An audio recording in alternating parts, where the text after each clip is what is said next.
അത് കഴിയുമ്പോ ആന്റി ഉണ്ട്.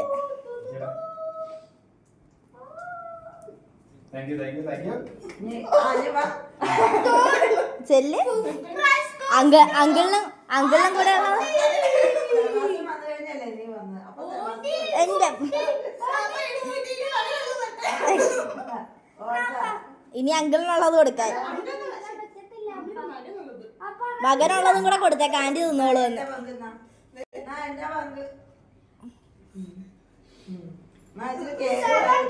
ഇന്ന അപ്പൂപ്പന് കൊടുക്ക്. അപ്പൂപ്പന്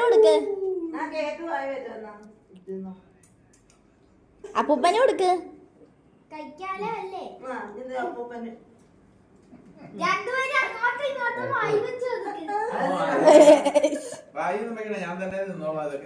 അതെ.